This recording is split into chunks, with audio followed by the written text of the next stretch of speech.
Sous le soleil de Corse, il y a en moyenne un assassinat toutes les 3 semaines.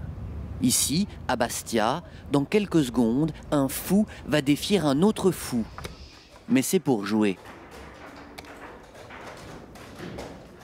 Bastia est le plus important club d'échecs en France, ex-aequo avec Ajaccio.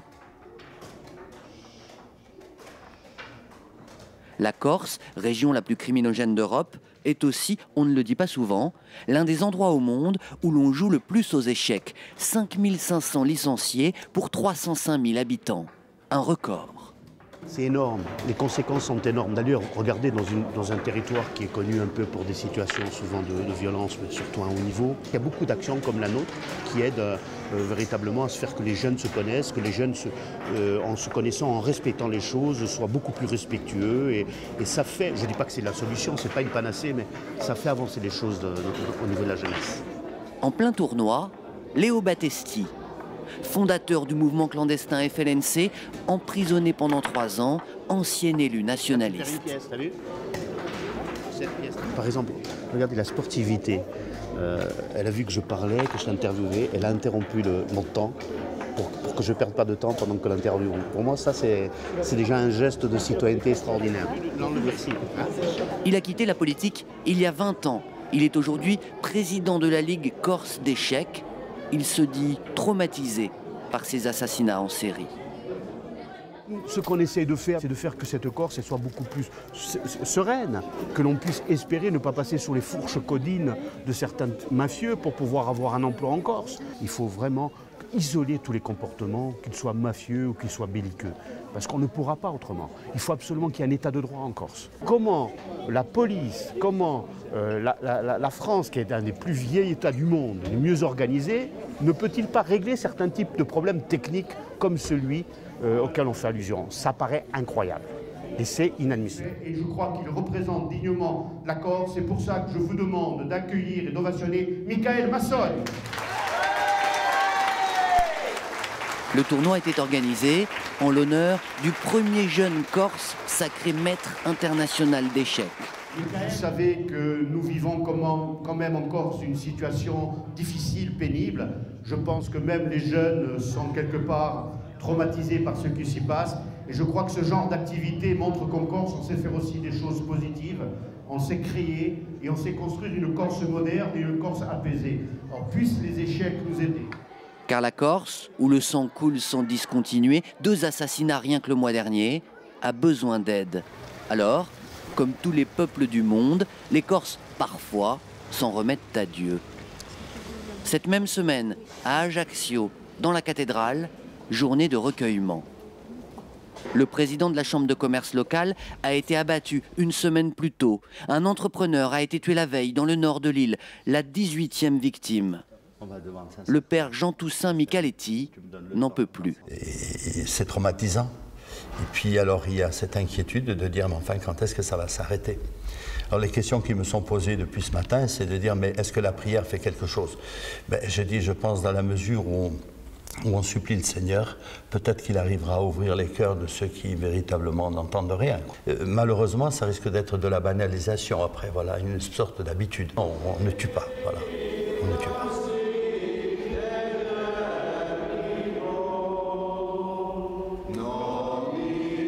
À Ajaccio, petite ville, les 64 000 habitants ont tous ou presque des souvenirs de scènes de crime ou de réveils la nuit à cause du bruit des sirènes de police. Au fil des années qui passent, cela laisse des traces. Nous ne voulons plus la violence. Nous voulons que la Corse puisse redevenir ce pays où il fait si bon vivre. Des Ajacciens excédés, fatigués, usés par cette spirale. On voudrait que ça s'apaise et qu'il n'y ait plus cette violence qui dissémine toute la jeunesse que nous avons en Corse. Et puis, on voudrait que la paix revienne. Là. Comment vous vivez-vous personnellement cette violence? Je le vis très mal, très très mal. Là, depuis 4-5 jours, je suis très très mal. À savoir que nous avons été mutés en 81 et depuis 81, nous en sommes à 621 meurtres. Voilà, c'est tout ce que je voulais dire. Des tonnes de douleurs qui s'abattent sur l'île. Depuis le début de l'année, 18 assassinats. Qu'on tue des jeunes, qu'on tue des adultes, qu'on tire sur des femmes, qu'on tire sur des enfants. J'allais dire d'une manière qui ne fait pas provocatrice, il n'y a plus qu'à tuer un curé, la boucle est bouclée. 22 meurtres l'année dernière. Comment on peut être un peuple violent avec la nature qu'on a autour? 17 règlements de compte l'année précédente. Et ce titre qui claque comme une punition, région la plus criminogène d'Europe. Est-ce que vous voulez rester dans cette spirale mortifère? Ou est-ce que vous décidez qu'à un moment donné, il faut arrêter le fleuve de sang?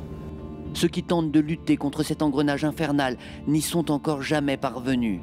Dans tout un ensemble de secteurs que vous connaissez, que nous connaissons, l'immobilier, surtout en zone littorale, le BTP. Le titre mafieux qu'on nous affirme, c'est pas bon. Ça n'existe pas. Nous ne sommes pas en Sicile ici. Voilà. Reportage au cœur d'une île où quelques groupes de voyous semblent devenus fous.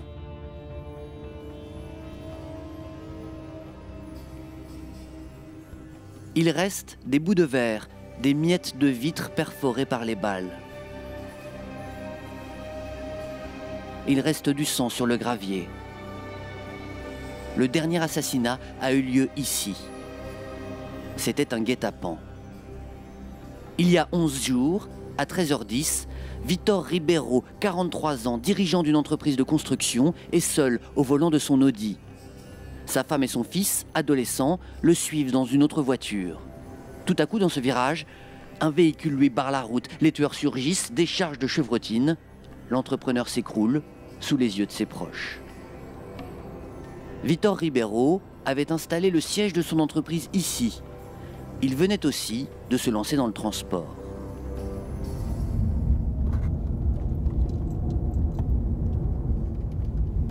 Madame le maire de San Nicolao, le village où se trouve l'entreprise, Marie-Thérèse Olivesi, connaissait bien ce père de famille. Il avait même construit des bâtiments pour la commune. Une municipalité comme tant d'autres en Corse, entre les quartiers le long de la mer et le village dans la montagne, il y a 5 km. Comment on peut être un peuple violent avec la nature qu'on a autour?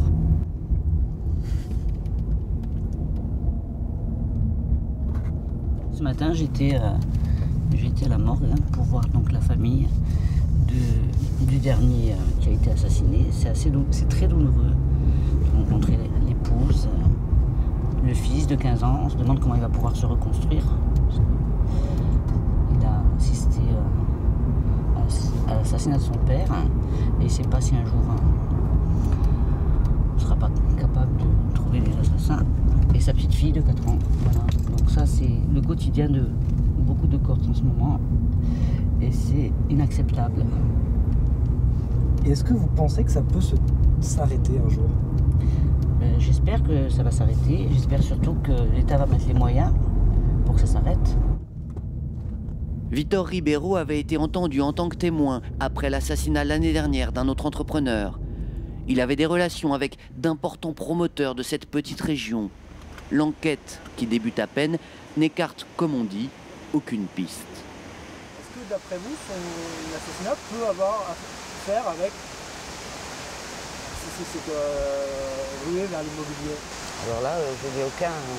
Je n'en sais strictement rien. Je ne pense pas que sur mon territoire, ça soit la folie de l'immobilier.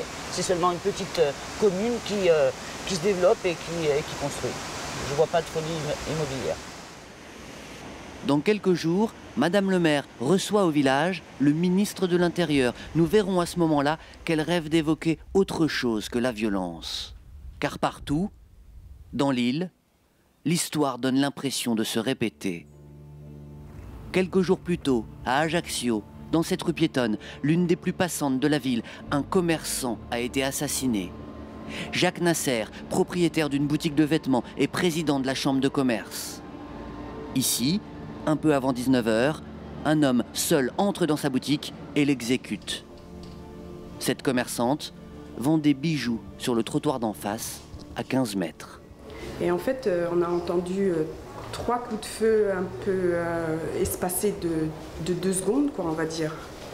Mais Au départ, on pense plus à des pétards, quoi, en fait, parce que ça paraît tellement incroyable qu'on ne pense pas, quoi. Et puis après, un silence, mais un silence pesant. Donc après, je suis sortie, et en fait, on a réalisé, quoi, qu'il s'était passé, qu'il y avait eu un meurtre, quoi.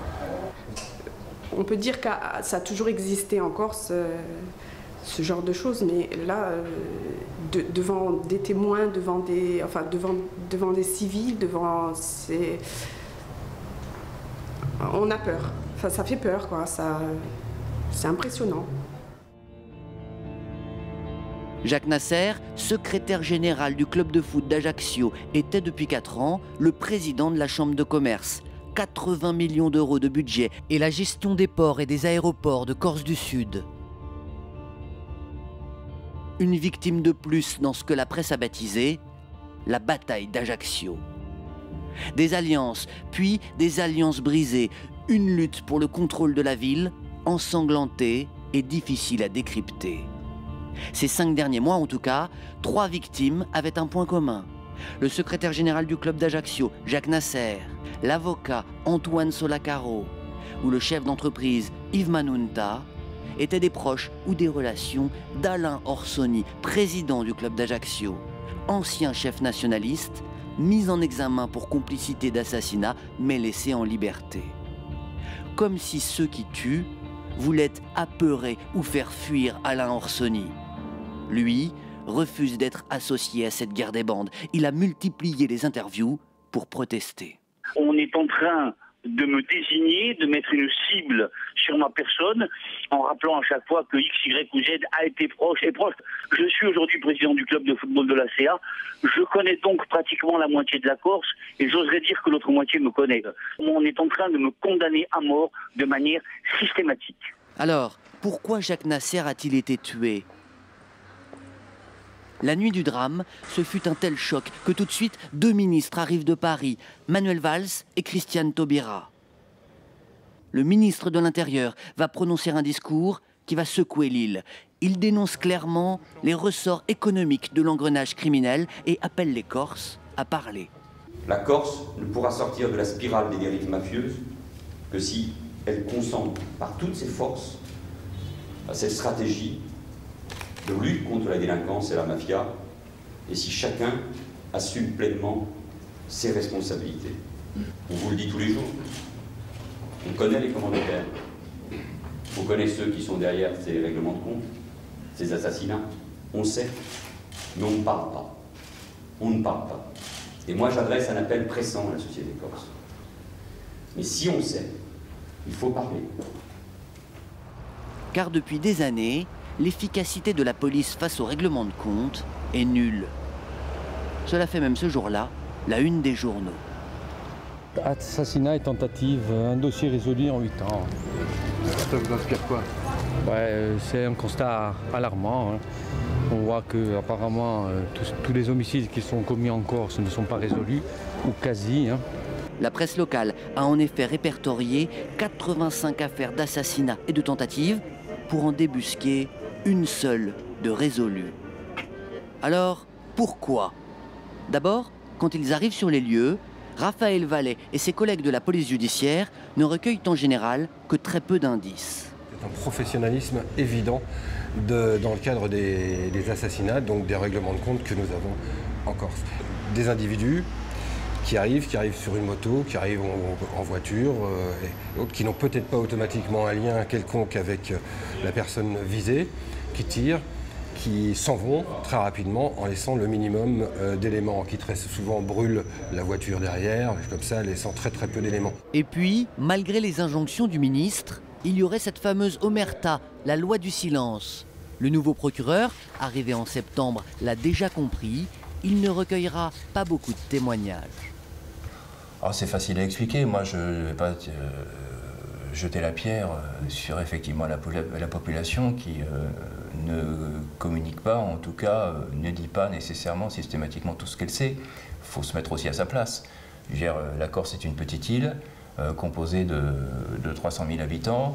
tout le monde se connaît et il n'est pas évident, par crainte de représailles, et les représailles existent en Corse, eh bien, de dire tout ce qu'on sait. Ceux qui savent ne parleraient donc pas, mais en Corse pourtant, on en entend beaucoup, partout. C'est une difficulté de plus pour les enquêteurs, il faut trier. Tout le monde entend parler d'une rumeur. Mais taisez-vous quand vous entendez parler d'une rumeur. Une rumeur, ça n'a aucune valeur. Moi, si on me dit qu'il est possible, qu'il soit probable que quelqu'un ait fait ça parce qu'on lui en aurait parlé, je veux dire, c'est une rumeur, je veux dire, ça ne veut rien dire. Tout le monde parle et tout le monde pense savoir. L'État, les services enquêteurs ne travaillent pas avec des rumeurs. Ils travaillent avec des indices et des preuves. Et la difficulté, c'est effectivement de trouver ces preuves. Alors quand le ministre de l'Intérieur promet 40 policiers en plus et une meilleure coordination des services, sur les marchés de Corse, on n'y croit pas du tout. Jean-Pierre Colombani est un proche d'une des victimes tuées ces 2 dernières années. Il ne souhaite pas être plus précis. C'est pas en mettant encore plus de policiers et de caméras de partout qu'on arrivera à endiguer le phénomène. Voilà. Pour ce militant nationaliste, membre d'un petit parti indépendantiste, ce sont les Corses qui doivent régler le problème. Il regrette une culture de la vengeance, irriguée par les 45 000 armes officiellement en circulation sur l'île. Les hommes politiques doivent prendre toute la mesure de leurs responsabilités, doivent prendre leur bâton de pèlerin, aller voir les familles touchées par les deuils et les assassinats, et aller leur dire, voilà, si vous voulez venger vos morts, vous allez entraîner vos familles et vos propres enfants dans cette spirale infernale qui va faire que vous allez exposer vos propres enfants à quasiment certainement une mort violente. Est-ce que c'est le choix que vous voulez faire en tant que père? Est-ce que c'est ce choix-là que vous voulez faire pour votre société? Est-ce que vous voulez rester dans cette spirale mortifère? Ou est-ce que vous décidez qu'à un moment donné, il faut arrêter le fleuve de sang? En tout cas, pour l'instant, personne ou presque ne se mobilise publiquement.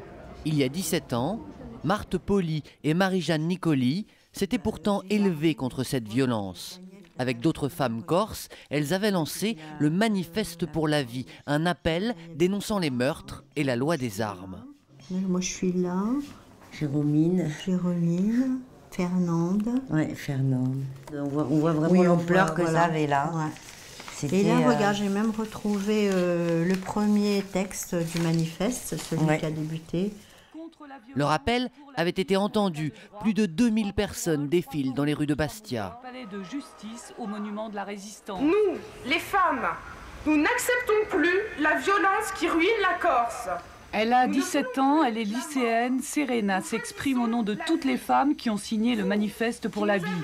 Il y a une continuité à donner à ce mouvement, que la violence ne s'arrête pas au meurtre, que tous les jours les Corses sont agressés dans leur vie, que la malvie ça existe en Corse pour tout le monde et qu'à un moment donné, peut-être que les meurtres c'est une solution, une façon de s'occuper pour certaines personnes. C'est l'impression que l'on en a. Cela n'a pas empêché le préfet Erignac, 3 ans plus tard, d'être assassiné. Un traumatisme qui réunit à ce moment-là, en silence, dans la rue, 40 000 Corses, soit 1/7 de la population. Il nous paraissait très important que pour qu'on crée les conditions d'une démocratie en Corse, que les citoyens prennent la parole et disent des choses et que ce ne soit pas le bruit des bombes ou des armes qui parlent de la Corse ou qui parlent en Corse. Aujourd'hui, il y a bien eu une lettre ouverte au président de la République écrite par une poignée de femmes qui demandent à François Hollande d'agir sans attendre. Mais c'est tout. Marie-Jeanne et Marthe, elles, ne manifestent plus, comme si leurs années de combat pour faire taire les armes n'avaient servi à rien. Là, depuis quelque temps, 17 meurtres en quelques mois, 18. On a l'impression on ne sait plus quoi faire. Et qu'il n'y a plus de limite, on fait n'importe quoi, on tue. La société a du mal à se mobiliser parce qu'on est un peu, comment dirais-je, accablé, stupéfait de ce qui se passe. C'est plutôt ça qui nous retient. On est un peu hébété par rapport à ce qui se passe et on se dit mais qu'est-ce qu'on peut faire? Des citoyens corses comme paralysés par ces barrières du code de l'honneur qui tombent une à une. Dans les règlements de compte, on tue une femme, Marie-Jeanne Bozzi, assassinée ici l'année dernière. D'autres tirent plusieurs coups de feu sur leur victime, un homme de 30 ans, alors que ses enfants de 5 ans et 8 mois sont assis là, sur la banquette arrière, premiers spectateurs de la mort de leur père. Et ce séisme des règlements de compte secoue toute l'île. Pendant la bataille d'Ajaccio, une quinzaine de morts en 8 ans. Il y a aussi les luttes fratricides pour l'héritage de l'Empire du Sud et les luttes pour l'héritage de la bande du Nord, la brise de mer. Il y a aussi 2 familles qui s'affrontent, 5 morts en 3 ans. Et puis, il y a les rivalités commerciales du littoral, les conflits liés à la construction, l'immobilier en bord de mer. C'est peut-être pour ça que Vitor Ribeiro, l'entrepreneur, a été tué la semaine dernière. Car tout autour de l'île, chacun des 3500 km de côte, quasi vierge, abrite un trésor. Construire au bord de l'eau vaut de l'or. Alors certains tuent pour contrôler les plages et les rivages. Pierre-Laurent Santelli jouait le rôle du dentiste dans la saison 2 de la série Mafiosa. Mais c'est surtout un militant écologiste. Soutenu entre autres par des organisations nationalistes, il se bat contre les constructions en bord de mer. Sur cette colline que vous voyez, c'est un espace classé déclaré inconstructible. Malheureusement, et comme trop souvent en Corse, le préfet a donné son aval pour un permis. Et c'est les associations qui a fait annuler ce permis de construire. Et il faut savoir qu'à la suite de ça, les militants associatifs ont été menacés de mort par un des porteurs de ce projet-là. Car les permis de construire font bondir la valeur d'un terrain et gonflent les convoitises. Une concurrence source de violence. On sait actuellement que les voyous, au lieu d'aller braquer des fourgons blindés ou de faire du trafic d'héroïne, ils préfèrent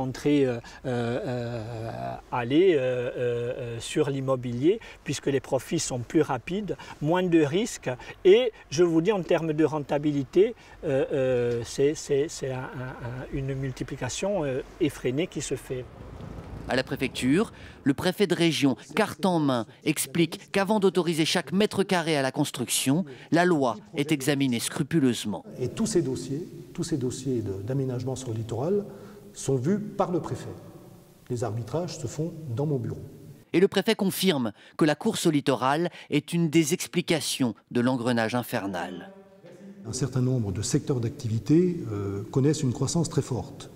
L'immobilier, les aménagements touristiques, le monde de la nuit. Et on assiste actuellement à des dérives affairistes dans ces secteurs d'activité qui consistent, pour des bandes organisées, à prendre la maîtrise de ces secteurs par des moyens criminels, des pressions, du racket, des attentats et des règlements de compte. Voilà la situation que nous avons à gérer actuellement en Corse. Terrible paradoxe. Quand l'île, doucement, se développe, une des seules régions en France à atteindre 1% de croissance, les voyous s'entretuent pour le gâteau ou prennent leur part d'autorité auprès des entreprises.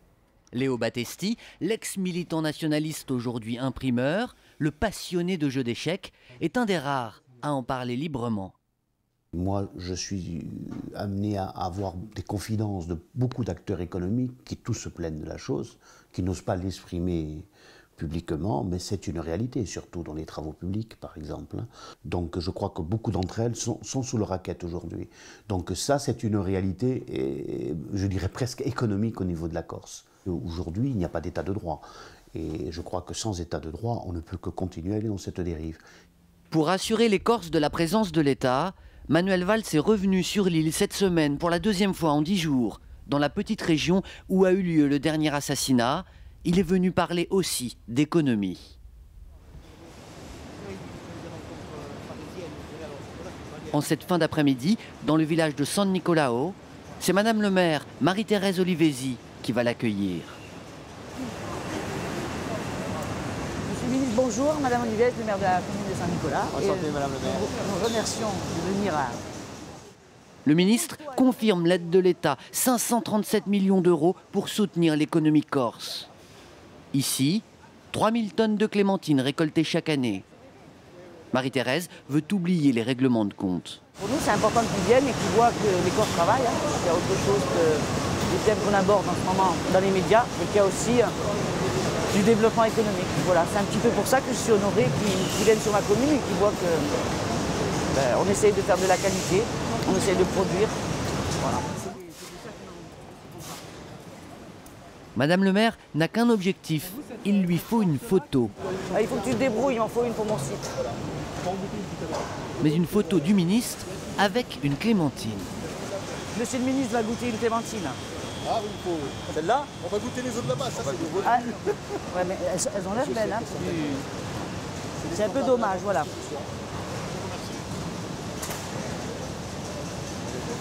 C'est bon, il a pris. Marie-Thérèse a obtenu ses photos. Exceptionnel. Pardon, madame. Ah, c'est exceptionnel, voilà. Là, je suis doublement compromis. Le ministre est reparti dans la nuit pour Marseille, où d'autres règlements de compte l'attendaient. Marie-Thérèse, elle, aimerait que la prochaine fois que vous penserez à la Corse, vous vous souveniez qu'il y a aussi sur l'île et pour longtemps des producteurs de clémentines. Là, elle est petite, hein. Je vois pas où on va.